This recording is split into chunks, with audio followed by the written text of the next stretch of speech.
யோசேப்பின் சகோதரர். நம்முடைய சகோதரனுக்கு நாம் செய்த துரோகம் நம்மேல் சுமந்தது. அவன் நம்மை கெஞ்சி வேண்டிக் கொண்ட போது அவனுடைய மன வியாகுலத்தை நாம் கண்டும் அவனுக்கு செவிகொடாமற் போனோமே. ஆகையால் இந்த ஆபத்து நமக்கு நேரிட்டது என்று ஒருவரை ஒருவர் பார்த்து சொல்லிக் கொண்டார்கள். அப்பொழுது ரூபன் அவர்களை பார்த்து, இளைஞனுக்கு விரோதமாக பாவம் செய்யாதிருங்கள் என்று நான் உங்களுக்கு சொல்லவில்லையா? நீங்கள் கேளாமற் போனீர்கள். இப்பொழுது இதோ அவன் இரத்தப்பழி நம்மிடத்தில் வாங்கப்படுகிறது என்றான். யோசேப்பு துபாசியை கொண்டு அவர்களிடத்தில் பேசியபடியால் தாங்கள் சொன்னது அவனுக்கு தெரியும் என்று அறியாதிருந்தார்கள். அவன் அவர்களை விட்டு அப்புறம் போய் அழுது திரும்ப அவர்களிடத்தில் வந்து அவர்களோட பேசி அவர்களில் சிமியோனை பிடித்து அவர்கள் கண்களுக்கு முன்பாக கட்டுவித்தான். பின்பு அவர்கள் சாக்குகளை தானியத்தால் நிரப்பவும் அவர்கள் பணத்தை திரும்ப அவனவன் சாக்கிலே போடவும் வழிக்கு வேண்டிய ஆகாரத்தை கொடுக்கவும் யோசேப்பு கட்டளையிட்டான். அப்படியே அவர்களுக்கு செய்யப்பட்டது. அவர்கள் அந்த தானியத்தை தங்கள் கழுதைகள் மேல் ஏற்றிக்கொண்டு அவ்விடம் விட்டு புறப்பட்டு போனார்கள். தங்குகிற இடத்தில அவர்களில் ஒருவன் தன் கழுதைக்கு தீவனம் போட தன் சாக்கை திறந்தபோது சாக்கின் வாயிலே தன் பணம் இருக்கிறதைக் கண்டு தன் சகோதரரை பார்த்து, என் பணம் திரும்ப வந்திருக்கிறது, இதோ அது என் சாக்கிலே இருக்கிறது என்றான்.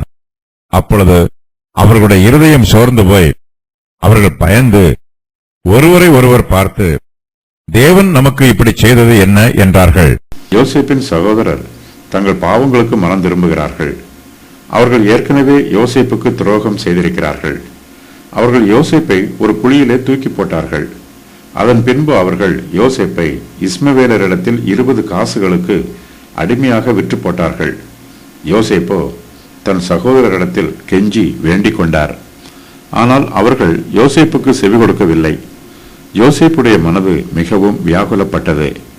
அப்போது அவருடைய சகோதரர்கள் யோசேப்பின் மன வியாகுலத்தை பார்த்தும் அவருக்கு உதவி செய்ய முன்வரவில்லை. யோசேப்பின் சகோதரர்கள் இப்போது அவருக்கு செய்த துரோகத்தை நினைவு கூறுகிறார்கள். அந்த துரோகம் தங்கள் மேல் சுமந்திருக்கிறது என்பதை அவர்கள் உணர்கிறார்கள். தாங்கள் யோசேப்புக்கு துரோகம் செய்தாலும் அவர் கஷ்டப்பட்ட போது அவருக்கு செவிகொடாமல் போனதாலும் இந்த ஆபத்து தங்களுக்கு நேரிட்டிருக்கிறது என்று அவர்கள் தங்களுக்குள்ளே ஒருவரையொருவர் பார்த்து சொல்லிக் கொள்கிறார்கள். யோசேப்பின் சகோதரர் தங்களுக்குள்ளே எபிரேய பாஷையிலே பேசிக் கொள்கிறார்கள். யோசேப்பு தங்களுடைய சகோதரர் என்பதை அவர்கள் அறிந்து கொள்ளவில்லை. யோசேப்பு அவர்களிடத்தில் துபாசியை கொண்டு பேசுகிறார். யோசேப்புக்கு எபிரேய பாஷை தெரியும். துபாசி என்பவர் மொழிபெயர்க்கிறவர். யோசேப்பு எகிப்து தேசத்தாரின் பாஷையிலே பேசும்போது துபாசி யோசேப்பின் சகோதரருக்கு எபிரேய பாஷையில மொழிபெயர்த்து சொல்லுகிறார். இதனால் தாங்கள் எபிரேய பாஷையில் பேசுவது யோசேப்புக்கு தெரியும் என்பதை அவருடைய சகோதரர்கள் அறியாதிருக்கிறார்கள்.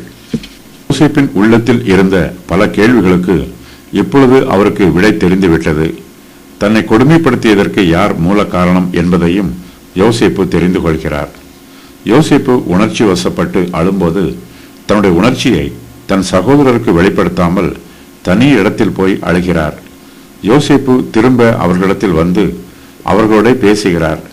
தனக்கு திருப்தி ஏற்படும் வரையிலும் யோசேப்பு அவர்களோடு கேள்வி கேட்டுக் கொண்டிருக்கிறார். யோசேப்புக்கு அவருடைய சகோதரர்கள் அதிகமாக தீங்கு செய்திருக்கிறார்கள். அவர்கள் யோசேப்பை துன்பப்படுத்தி வேதனைக்கு உட்படுத்தி இருக்கிறார்கள். இப்போது அவர்களுடைய மனச்சாட்சி அவர்களை குற்றப்படுத்துகிறது. நம்முடைய மனச்சாட்சி நம்மை குற்றப்படுத்தும் போது நம்முடைய பாவங்களை நாம் உணர வேண்டும். நம்முடைய பாவங்களுக்கு நாம் மனம் திரும்ப முன்வர வேண்டும். நம்முடைய மனச்சாட்சி நம்மை குற்றப்படுத்தும் போது நம்முடைய பாவங்களை மறைப்பதற்கு நாம் முயற்சி செய்வோமானால் நாம் வாழ்வடைய மாட்டோம். நம்முடைய பாவங்களை கர்த்தருடைய சமூகத்திலே அறிக்கை செய்வோம் என்றால் நாம் தேவனுடைய இரக்கங்களை பெற்றுக்கொள்வோம். யோசேப்பின் சகோதரர் தாங்கள் யோசேப்புக்கு செய்த துரோகத்தை பற்றி பேசிக் கொண்டிருக்கும் போது அவர்கள் ஒருவனாகிய ரூபன் நடந்த சம்பவத்தை அவர்களுக்கு நினைவுபடுத்துகிறான். அப்பொழுது ரூபன் அவர்களை பார்த்து, இளைஞனுக்கு விரோதமாக பாவம் செய்யாதிருங்கள் என்று நான் உங்களுக்கு சொல்லவில்லையா?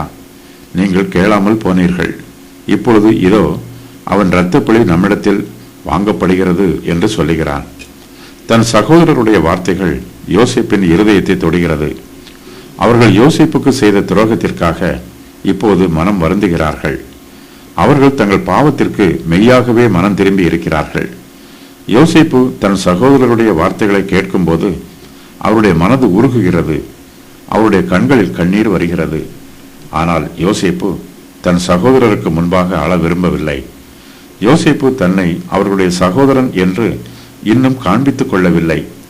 ஆகையினால் யோசேப்பு தன் சகோதரருக்கு முன்பாக அழாமல் அவர்களை விட்டு அப்புறம் போய் அழுகிறார். யோசேப்பு தன் சகோதரர் மீது மன உருக்கத்தோடு இருக்கிறார். நாமும் நம்முடைய பாவங்களுக்கு மனம் திரும்பும் போது கர்த்தர் நமக்கும் தம்முடைய கிருபையையும் இரக்கத்தையும் மன உருக்கத்தையும் காண்பிப்பார். எப்பிராயிம் எனக்கு அருமையான குமாரன் அல்லவோ, அவன் எனக்கு பிரியமான பிள்ளை அல்லவோ, அவனுக்கு விரோதமாய் பேசினது முதல் அவனை நினைத்து கொண்டே இருக்கிறேன். ஆகையால் என் உள்ளம் அவனுக்காக கொதிக்கிறது, அவனுக்கு உருக்கமாய் இறங்குவேன் என்று கர்த்தர் சொல்லுகிறார். எரேமியா 31:20. அந்நிய தேவர்களை தங்கள் நடுவிலிருந்து விலக்கிவிட்டு கர்த்தருக்கு ஆராதனை செய்தார்கள். அப்பொழுது அவர் இஸ்ரவேலின் வருத்தத்தை பார்த்து மனதுருகினார். நியாயாதிபதிகள் 10:16. யோசேப்பை கொடுமைப்படுத்தியதில் சிமியோன் முக்கிய பங்கு வகித்தவன். ஒருவேளை சிமியோன் யோசேப்பை கட்டி குழியில் தூக்கி போட்டிருக்கலாம். ஆகையினால் யோசேப்பு இப்பொழுது சிமியோனை பிடித்து அவர்கள் கண்களுக்கு முன்பாக கட்டி வைக்கிறார். மற்றவர்கள் கானான் தேசத்திற்கு திரும்பி போகிறார்கள். சிமியோன் கட்டுண்டவனாக எகிப்தில் இருக்கிறான். யோசேப்பு அவர்கள் கண்களுக்கு முன்பாக சிமியோனை கட்டுவிக்கிறார். மற்றவர்களுக்கு ஒரு பாடம் புகட்ட வேண்டும் என்பதற்காக சிமியோனை மறைவாக கட்டாமல் அவனுடைய சகோதரருக்கு முன்பாகவே கட்டுகிறார். அவர்கள் திரும்பி வரும் வரையிலும் சிமியோன் கட்டப்பட்டவனாக இருந்தானா என்பது தெரியவில்லை. யோசேப்புக்கு முன்பாக அவருடைய சகோதரரில் 10 பேர் இருக்கிறார்கள். அவர்களில் ஒருவனை மாத்திரம் காவலில் வைத்துவிட்டு மற்ற 9 பேரையும் கானான் தேசத்திற்கு தானியத்தோடு அனுப்பிவிட வேண்டும் என்பது யோசேப்பின் திட்டம். அவர்கள் பென்யமீனை தன்னிடத்தில் அழைத்துக் கொண்டு வந்தால் காவலில் வைக்கப்பட்டிருக்கிற சிமியோனை யோசேப்பு விடுதலை செய்து அவர்களுடைய அனுப்புவார். யோசேப்பு காவலில் அடைப்பதற்கு சிமியோனை தெரிந்தெடுக்கிறார்.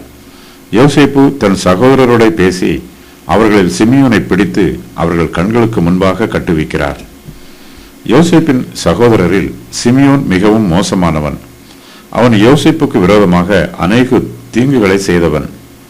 அவன் யோசேப்புக்கு உக்கிர சத்துருவாக இருக்கிறவன். ஆகையினால் யோசேப்பு தன்னுடைய சகோதரரில் மற்ற 9 பேரை விட்டுவிட்டு சிமியோனை பிடித்து கட்டச் சொல்லுகிறார். சிமியோனை தாழ்த்த வேண்டும் என்பதும் அவனும் தன்னுடைய தப்பிதத்தை உணர வேண்டும் என்பதும் யோசேப்பின் விருப்பம். பின்பு அவர்கள் சாக்குகளை தானியத்தால் நிரப்பவும் அவர்கள் பணத்தை திரும்ப அவனவன் சாக்கிலே போடவும் வழிக்கு வேண்டிய ஆகாரத்தை கொடுக்கவும் யோசேப்பு கட்டளையிடுகிறார். அப்படியே அவர்களுக்கு செய்யப்படுகிறது. அவர்கள் அந்த தானியத்தை தங்கள் கழுதைகள் மேல் ஏற்றிக்கொண்டு எகிப்து தேசத்தில் இருந்து கானான் தேசத்தை நோக்கி புறப்பட்டு போகிறார்கள். யோசேப்பின் சகோதரரிடத்தில் தானியம் இருக்கிறது. தானியத்தோடு கூட அவர்கள் கொண்டு வந்த பணமும் இருக்கிறது. அவர்கள் எகிப்து தேசத்திலிருந்து கானான் தேசத்திற்கு போகும் வழியிலே ஓரிடத்தில் தங்குகிறார்கள். அப்போது அவர்களில் ஒருவன் தன் கழுதைக்கு தீவனம் போட தன் சாக்கை திறந்து பார்க்கிறான். அந்த சாக்கின் வாயிலே தன் பணம் இருக்கிறதை காண்கிறான். அவன் தன் சகோதரரை பார்த்து, என் பணம் திரும்ப வந்திருக்கிறது, இதோ அது என் சாக்கிலே இருக்கிறது என்று சொல்லுகிறான். 2 விதமான எபிரேய சொற்கள் சாக்குகளை குறிப்பதற்கு பயன்படுத்தப்பட்டிருக்கிறது. ஒன்று மிருகங்களுக்கு தேவையான தீவனம் வைக்கப்பட்டிருக்கும் சாக்குகள், இதில்தான் பணம் போடப்பட்டிருக்கிறது. மற்றொரு சாக்கில் அவர்களுக்கு தேவையான தானியம் நிரப்பப்பட்டிருக்கிறது. தங்குகிற இடம் என்பது பிரயாணம் பண்ணுகிறவர்கள் இரவு வேளையிலே தங்குவதற்கு ஆயத்தமான இடம். பொதுவாக இது துறவுகள் அண்டையில் இருக்கும். தேவன் நமக்கு இப்படி செய்தது என்ன என்று யோசேப்பின் சகோதரர்கள் சொல்லுகிறார்கள். அவர்கள் 2ஆம் முறையாக தங்கள் மனச்சாட்சியில் குத்தப்படுகிறார்கள். நடைபெறும் எல்லா காரியங்களும் தேவனால் நடைபெறுகிறது என்று நினைக்கிறார்கள். அப்பொழுது அவர்களுடைய இருதயம் சோர்ந்து போய் அவர்கள் பயந்து ஒருவரை ஒருவர் பார்த்து, தேவன் நமக்கு இப்படி செய்தது என்ன என்று சொல்லுகிறார்கள். யோசேப்பின் சகோதரருக்கு நன்மையான காரியமே நடந்திருக்கிறது. அவர்களுக்கு தானியமும் கிடைத்திருக்கிறது, தானியத்தோடு கூட பணமும் கிடைத்திருக்கிறது. யோசேப்பின் சகோதரர் இந்த பணத்தை திருடவில்லை. அவர்கள் யோசேப்பை வஞ்சித்து தானியத்திற்கு பணம் கொடுக்காமல் எகிப்து தேசத்தாரை ஏமாற்றவும் இல்லை. ஆனாலும் அவர்கள் தங்கள் சாக்கிலே பணம் இருப்பதை பார்த்து பயப்படுகிறார்கள். அவருடைய மனது குற்றமுள்ளதாய் இருப்பதினால் அவர்களுக்கு பயம் உண்டாயிற்று. யோசேப்பின் சகோதரரைப் போலவே மனுஷரில் அநேகர் குற்ற மனச்சாட்சியோடு இருக்கிறார்கள். அவர்களுடைய ஜீவியத்தில் நன்மையான சம்பவங்கள் நடைபெற்றாலும் அவர்கள் அதை தீமையான சம்பவமாகவே பார்ப்பார்கள். அவர்களுடைய குற்றமுள்ள மனச்சாட்சி அவர்களுக்கு நன்மையை தீமை என்று வியாக்கியானம் பண்ணும். யோசேப்பின் சகோதரருடைய பணத்தை யாராவது திருடி இருந்தால் கூட அவர்கள் இந்த அளவுக்கு பயந்திருக்க மாட்டார்கள். இப்போது அவர்களுடைய சாக்கிலே பணம் இருக்கிறது, அவர்கள் திருடவும் இல்லை. ஆனாலும் அவர்களுக்கு பயம் உண்டாயிற்று. எபிரேயர் எகிப்தியருக்கு அருவருப்பானவர்கள் என்பது யோசேப்பின் சகோதரருக்கு தெரிந்திருக்கிறது. ஆகையினால் யோசேப்பின் சகோதரரால் எகிப்தியரிடமிருந்து அன்பையோ ஆதரவையோ கரிசனையையோ எதிர்பார்க்க முடியாது. எகிப்தியர்கள் தங்களோடு சண்டை போட வேண்டும் என்பதற்காகவும் தங்களுக்கு தீங்கு செய்ய வேண்டும் என்பதற்காகவும் அவர்கள் திட்டமிட்டு தங்கள் சாக்கில பணத்தை போட்டிருக்கிறார்கள் என்று யோசேப்பின் சகோதரர்கள் சந்தேகப்படுகிறார்கள். யோசேப்பு ஏற்கனவே தன்னுடைய சகோதரரை வேவுகாரர் என்று குற்றம் சொல்லி இருக்கிறார். யோசேப்பு சொன்ன குற்றச்சாட்டை நிரூபிக்கும் வண்ணமாகவும் தங்கள் மீது பழி சுமத்தி தங்களை தண்டிக்க வேண்டும் என்பதற்காகவும் எகிப்தியரில் யாரோ ஒருவர் தங்கள் சாக்கிலே பணத்தை போட்டிருக்கிறார்கள் என்றும் யோசேப்பின் சகோதரர் நினைத்து பயப்படுகிறார்கள். யோசேப்பின் சகோதரர் யோசேப்புக்கு விரோதமாக ஏற்கனவே தீங்கு செய்திருக்கிறார்கள். அவருடைய மனச்சாட்சி இப்போது விழித்துக்கொண்டு அவர்களை குற்றப்படுத்துகிறது. பாவம் அவர்களுடைய வாசற்படியில் படுத்திருக்கிறது. அவர்களுடைய பாவத்தின் நிமித்தமாய் அவர்கள் மிகுந்த பயத்தினாலும் குழப்பத்தினாலும் நிரம்பி இருக்கிறார்கள். அவர்கள் தங்கள் பயத்தில் ஒருவரை ஒருவர் பார்த்து, தேவன் நமக்கு இப்படி செய்தது என்ன என்று சொல்லுகிறார்கள். மனுஷருடைய ஆவி முறிந்து போகும்போது அவர்களுடைய ஜீவியத்தில் நடைபெறுகிற எல்லா காரியங்களும் அவர்கள் மொத்தமாய் முறிந்து போவதற்கு உதவி செய்யும்.